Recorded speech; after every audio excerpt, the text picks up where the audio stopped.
Olá, tudo bem? Você confere a partir de agora mais um Universiência, um programa que é fruto da parceria entre TVs e instituições públicas de ensino superior nordestinas. Aqui a gente conhece as produções científicas que têm transformado a realidade de muita gente. Veja agora as pesquisas que vamos acompanhar hoje. Brasil e Estados Unidos pesquisam juntos como o desmatamento e o povoamento das cidades estão relacionados à proliferação do coronavírus. Crianças com atraso motor, quando estimuladas dentro de casa, na presença dos familiares, podem ter o desenvolvimento acelerado. A constatação é de uma pesquisa realizada pela Universidade Federal do Ceará. E ainda, deficientes visuais vão poder ter acesso à beleza dos azulejos das fachadas dos casarões do Centro Histórico de São Luís do Maranhão. Isso e muito mais você confere agora no Universiência.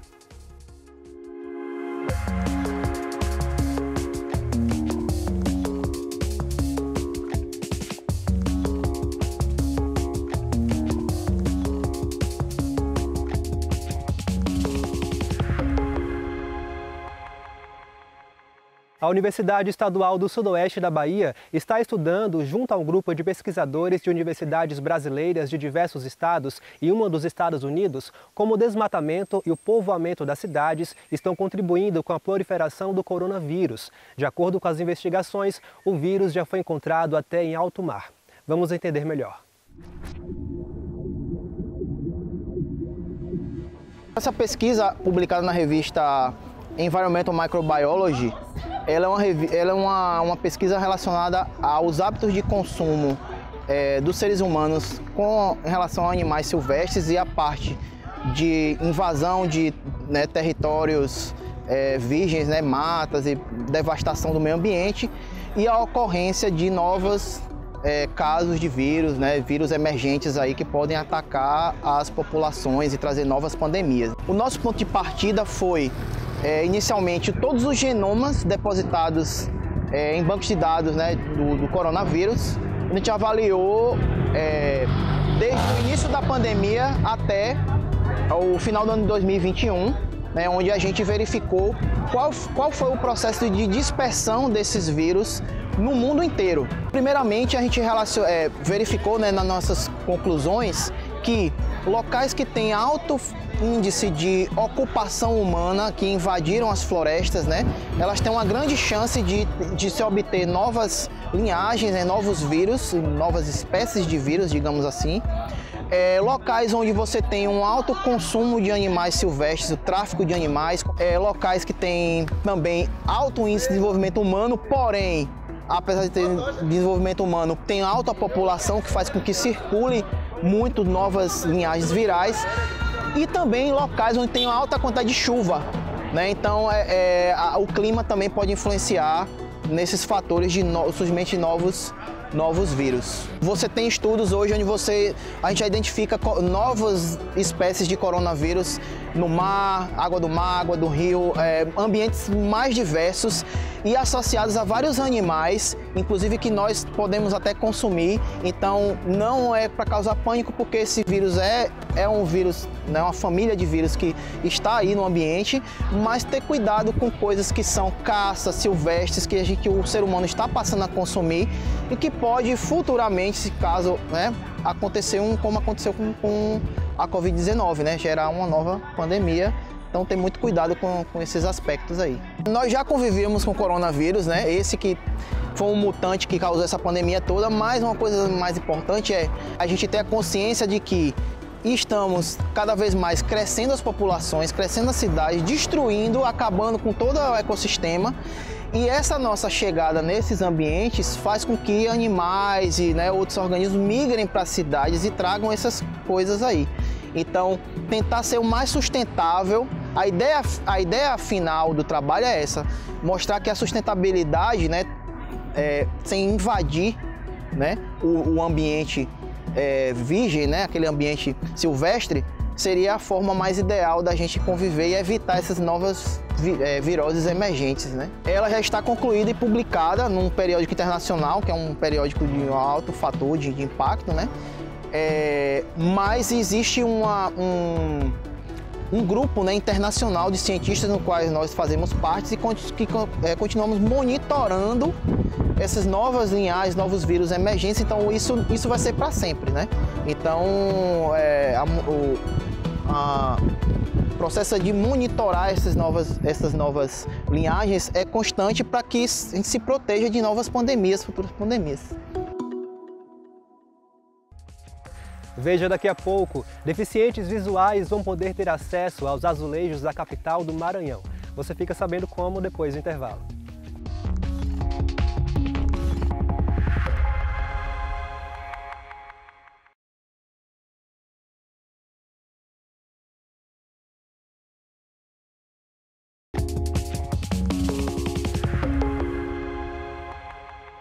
Um estudo desenvolvido por pesquisadores da Universidade Federal do Ceará mostrou que mudanças simples nos cuidados com bebês de 0 a 2 anos podem trazer repercussões positivas para o desenvolvimento motor das crianças. Confira mais detalhes sobre a pesquisa na próxima reportagem.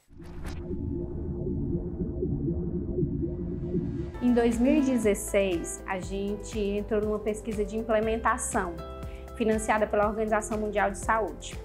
Na época a gente vivia, né, a questão do Zika vírus, muitas crianças, né, a preocupação com o desenvolvimento dessas crianças. Esse projeto, a gente avaliava o desempenho motor das crianças para detectar precocemente as possíveis crianças que tinham sido expostas ao Zika vírus, né? E para nossa surpresa, a maioria das crianças com Zika vírus já estavam em atendimento, já estavam sendo encaminhadas, não estavam mais na atenção primária, né, sem assistência. Mas a demanda por outras crianças, outras condições era grande. A gente observou que mesmo crianças sem nenhuma condição neurológica, condição de saúde específica, estavam apresentando atrasos motores porque não estavam sendo estimuladas, né, de maneira mais adequada pelo seu ambiente domiciliar. E aí a gente voltou o olhar das nossas pesquisas mais para essa questão da criança típica, em que o ambiente em que ela vive, ou a família que ela está, muitas vezes, por não saber, reduz as oportunidades para ela se desenvolver bem, né? E aí a gente começou a pesquisar nessa área. Existem várias evidências, né, e de que essa estimulação do contexto,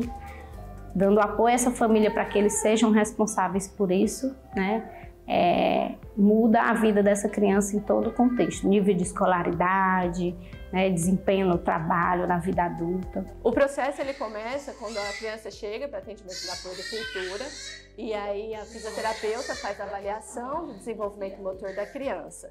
Os resultados dessa avaliação são compartilhados em uma planilha eletrônica que nós também temos acesso. Então nós entramos em contato com os pais dessa criança, que fica registrado também no prontuário, né, na planilha da criança, e convidamos para participar do projeto na sexta-feira de manhã, toda sexta-feira de manhã. A intenção é que a criança participe por 8 sessões, a criança e seus cuidadores por 8 sessões, né? Enquanto isso ela vai ser avaliada na metade, depois da 4ª sessão e novamente depois da 8ª sessão também pela fisioterapeuta. E aí nós analisamos, né, se esse projeto, se essas intervenções, elas têm surtido algum efeito no desenvolvimento motor das crianças e também nas possibilidades de estimulação no lar, na casa da criança. Ela vivia num braço, né, assim, ela não era muito desenvolvida, eu aprendi muita coisa aqui. Elas me ensinaram a ficar com ela mais no chão, brincar com ela, conversar, falar palavrinhas para ela começar já, uma coisa que eu não fazia muito, né? A intervenção parental é um tipo de intervenção precoce onde a família ela entra como principal responsável pelo desenvolvimento daquela criança. A gente prescreve o chão, prescreve um parquinho, né? Prescreve a casa da avó. Tem mães que o chão não é possível, é uma barreira. E ela agora, como é que eu vou colocar no chão se não tem um piso? Né? A gente diz, mas não tem avó, tem alguém perto, algum vizinho que você dê essa oportunidade de vivenciar, né? De tirar essa criança do berço, tirar da rede e colocar no chão. Então é mais ou menos essa proposta da intervenção parental. Também não precisa comprar brinquedo caro. É revista, é papel, é água, é areia, né, é grama, é chão. Então esses são os recursos que que a gente orienta, né, para que essas mães possam dar oportunidade, mães, pais, avós, irmãos, né? Antes, até os nossos pais mesmo não sabem nada disso, tanto quando eu chego lá em casa, elas falam assim, menina, pra que isso? Isso é frescura, mas não é. Porque a criança, ela consegue desenvolver muito mais rápido quando a gente estimula ela, né? Que no futuro ela possa não ter nenhuma dificuldade. O que a gente concluiu na puericultura, né? Nesse segmento do desempenho motor? Primeiro, uma das barreiras é a questão da adesão das famílias, né? A criança não é neuroatípica, a criança não tem nenhum problema, por que eu tenho que estar acompanhando o desenvolvimento, né? A gente sabe que o dia a dia de toda mãe é muito difícil, ter outros filhos em outras atividades. E as crianças que chegavam na puericultura só aos 8, 9 meses, a gente vinha que tinha um desempenho motor menor, né? Os marcos elas vão acompanhar, elas vão andar, elas não vão ser, né, crianças neuroatípicas. Mas lá na frente as repercussões, né, no desenvolvimento, na aprendizagem, pode sofrer interferência. E as crianças que eram acompanhadas desde o começo, a gente via esse desenvolvimento, né, maior, esse desempenho motor maior. E se um dia a gente fizer um segmento, pudesse fazer o segmento dessas crianças, a gente iria poder comprovar, né, que a intervenção precoce, a intervenção parental, onde essa criança, essa família é orientada a estimular essa criança no ambiente domiciliar e não dentro do posto de saúde, ela vai ter repercussões muito positivas no desenvolvimento.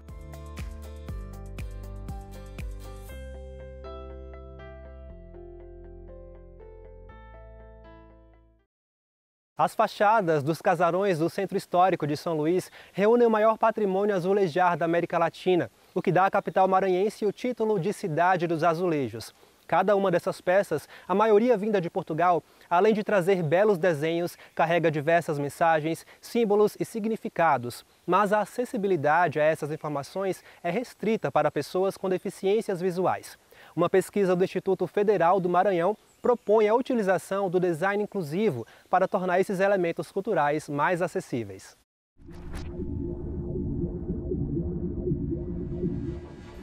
Eu sou a professora Ivana Maia. Minha pesquisa ela é voltada para o design de inclusão, né?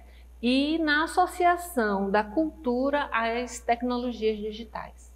Ela teve início na Universidade do Porto, em Portugal. Então, lá, o que se buscou com essa pesquisa? Fazer uma relação dos padrões azulejares encontrados no Centro Histórico de São Luís, tá? E os padrões azulejares de Portugal. Porque o azulejo, ele traz um desenho, né? Ele traz umas formas gráficas que são apreciáveis, são bonitos de se ver, mas eles trazem também uma mensagem. Os títulos, os nomes dos padrões eram dados pelos próprios operários. Então eles viam aqui nessas curvas e nesses detalhes, tá, uma semelhança com ferradura, né? Então esse aqui é um padrão conhecido como ferradura, mas que na verdade, quando você coloca os 4 azulejos, isso que eles chamam de ferradura, ela forma uma cruz, tá? Que nos remete àquele momento histórico que pode ser uma cruz celta. Quando se começa a explorar, né, esses desenhos, esses padrões, nós percebemos que as pessoas que fazem uso de todos os sentidos, eles têm uma experiência completa na apreciação desses elementos culturais, o que é negado às pessoas que não têm visão. Daí a nossa intenção de transformar esses azulejos em gráficos táteis, né, que possibilitam a pessoa com deficiência visual explorar tatilmente os desenhos, né? O grafismo dos azulejos. Os protótipos, eles foram produzidos a partir de uma modelagem tridimensional, né? E são executados em impressora 3D, usando como base o PLA. Diferentes cores têm diferentes alturas, né? Então, a pessoa olhando assim só superficialmente não percebe, mas a pessoa que tem nas mãos, né, que tem no tato, né, essa busca pela interpretação da imagem, né, ela percebe. A partir do elemento cultural azulejo, nós percebemos a importância, por exemplo, dos gradis. Nós procuramos o desenho de alguns gradis, né, para fazer o modelo, certo? Para viabilizar essa informação também às pessoas, assim como os monumentos. Daí essa pesquisa, uma pesquisa ela nunca termina, né? Ela nunca é concluída. O que acontece é que criam-se ramificações, novas vertentes, né? Vem da origem a pesquisa do Samuel Silva no mestrado em design da UFMA, a pesquisa do José Ricardo no mestrado em design da UFMA também. A minha pesquisa ela aplica os conceitos ergonômicos para a interpretação dos gráficos táteis dos azulejos, estudando como que são esses padrões, levando em consideração a linguagem iconográfica e iconológica, como que eles podem ser lidos numa linguagem gráfica aplicada e como que eu posso facilitar que esses padrões sejam melhor interpretados. A busca, né, para fazer essa pesquisa é justamente criar uma experiência em aplicativos de realidade aumentada. A partir mesmo da própria câmera do celular, o turista ou a pessoa vai ter acesso a colocar ele em cima do azulejo e a partir daí vão aparecer dados referentes à sua origem, datação, características, grafismo. A pesquisa ela vai se ampliando e vai mudando de objetivos e vai crescendo, né? E o que eu gostaria, que é um sonho que eu espero não estar distante, é o apoio das instituições, das empresas, né? No sentido de viabilizar, levar esses gráficos táteis ao centro histórico. Por exemplo, em frente a um prédio de fachada azulejar, se você tiver um tótem com um elemento tátil, né, para a pessoa saber que naquele prédio o azulejo tem esse desenho, né, seria bastante interessante. Os azulejos, eles são pedaços de história, né, eles contam história. Então, seria interessante que essa história chegasse também às pessoas que não fazem uso de todos os sentidos. A seguir, uma pesquisa da UFS mostra mudanças no perfil dos caminhoneiros brasileiros. Mais de 2.000 profissionais foram entrevistados. Já já a gente volta.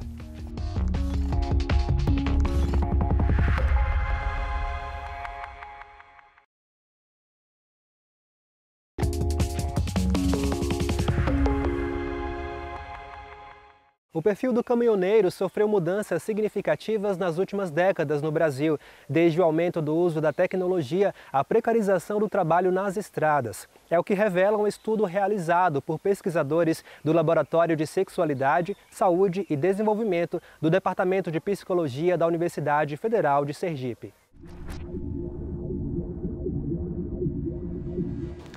O perfil do caminhoneiro brasileiro vem sendo investigado há 15 anos através de uma pesquisa que está na 4ª edição, foi realizada no final de 2021, aqui pela Universidade Federal de Sergipe, em parceria com a Childhood Brasil. A pesquisa faz uma série histórica sobre as mudanças que vêm acontecendo nessa categoria profissional, tentando entender especialmente o envolvimento do profissional com o comércio do sexo nas estradas, mais especificamente com a exploração sexual de crianças e adolescentes. Mas a gente parte do pressuposto de que para entender essa relação do profissional, a gente precisa entender outros padrões comportamentais deles na estrada, que incluem as questões de saúde, de segurança na direção, a relação dele com a própria família, as questões demográficas, qualidade do trabalho. Então, uma série de itens são investigados e, ao longo desses anos, eles são comparados a partir de um procedimento de série histórica. Como esses dados foram encontrados, né? Nós fizemos o levantamento, né, com os próprios caminhoneiros, ouvindo eles, e a partir da entrevista que nós construímos, conseguimos ter acesso a essas informações. Como os caminhoneiros percebem o seu dia a dia, como esses caminhoneiros acabam vendo a mudança no seu cotidiano. A amostra da série histórica ela já ultrapassou 2.000 caminhoneiros, isso é significativo do ponto de vista estatístico para representar esse grupo de profissionais. A gente faz uma metodologia de inserção ecológica. A equipe aqui da Universidade Federal de Sergipe viaja pelo Brasil para entrevistar os profissionais na estrada, nos lugares onde eles costumam parar, porque em loco eles conseguem dar informações mais precisas de como eles vivenciam aquela parada. E a equipe também consegue observar algumas questões comportamentais e situacionais daqueles lugares. Tem uns 15 anos que rodo de caminhão, entendeu? Sempre buscando fruta. Trabalhando com fruta, vou para a roça. Comecei pegando para Tonelópolis, hoje eu pego no projeto Pedra Branca da Bahia, Juazeiro, e trago para o destino daqui de Aracaju, aqui para o Ceará. Quando a pesquisa iniciou, o acesso ao celular pelos motoristas de caminhão ainda era muito escasso. A gente tinha mais ou menos 30% dos motoristas tinham acesso ao celular com internet. Hoje a gente tem quase 90% acesso ao celular diariamente para usar a internet. A maior parte desse acesso é por motivos de trabalho, por aplicativos de comunicação, como o Telegram, o WhatsApp, mas eles também usam para comunicação com a família e lazer, como se informar, assistir vídeos e coisas desse tipo, né? Quase 10% da amostra atual já usa o celular e a internet do celular para educação, para fazer um curso, uma reciclagem ou até uma faculdade em EAD. O celular, hoje a internet é valiosa para muito meio, porque você hoje tem muito meio de comunicação. Porque se não fosse o celular, nós não tínhamos como se comunicar com o pessoal que nem de Juazeiro, que nem de Projeto Pedra Branca. Não era? De primeira a gente saía de que ia pegar um carro para pocar no mundo para ir para a roça, correr atrás. Não deram uma roça hoje não. Com o celular você em casa mesmo, você faz tudo isso. A gente também encontra números significativos no que tange à precarização desses trabalhadores. Uma redução de 10% no salário desses caminhoneiros, né, que eram CLTs, e também uma redução significativa no salário de caminhoneiros autônomos, né? Então a gente encontra nesse processo de precarização essa diminuição da renda significativa e com isso, né, ele tendo que mudar todo o contexto de trabalho por conta desse processo de precarização. Não é uma vida fácil, é cansativa, tem dia de sono, a gente sai na segunda, chega na quinta, de tarde, já viaja na sexta, volta no sábado e a vida é assim. O caminhoneiro que anteriormente poderia fazer suas refeições em outros espaços, ele começa a fazer sua refeição cada vez mais no seu caminhão. Ele que delegava, né, a manutenção do seu caminhão para outros profissionais, necessariamente ele começa a fazer essa manutenção para poder manter o valor também que ele poderia ter com esse gasto. Ele começa a passar mais dias e horas na estrada, né, que isso acaba impactando também na relação dele com seus familiares, isso acaba também impactando, esses 4 aspectos, eles acabam impactando a qualidade de vida, impacta também na questão econômica desse caminhoneiro e também se intercala com a saúde mental desse indivíduo. A gente tem percebido uma mudança no perfil do caminhoneiro e essa mudança tem sido em vários aspectos positivas. Por exemplo, o próprio envolvimento dele com a exploração sexual de crianças e adolescentes, na primeira edição, tinha um autorrelato de 36%. Agora, na última edição de 2021, esse autorrelato caiu para 10% dos motoristas que admitem fazer sexo pago com crianças e adolescentes quando estão na estrada. Nas 2 últimas edições da pesquisa, eu estive em campo, né, e pude constatar a relevância dessa pesquisa para o caminhoneiro e também para a gente, enquanto sociedade, para a gente poder compreender como esses profissionais impactam diretamente nas nossas vidas, como o seu papel é de suma importância e como eles precisam ser cada vez mais ouvidos. E o Univerciência de hoje fica por aqui. No próximo programa traremos mais pesquisas para você conhecer. E já sabe, se você tem uma dúvida ou sugestão, envie para o nosso e-mail universiencia@uesb.edu.br que a gente explica por aqui em um outro programa. Tchau, tchau e até lá!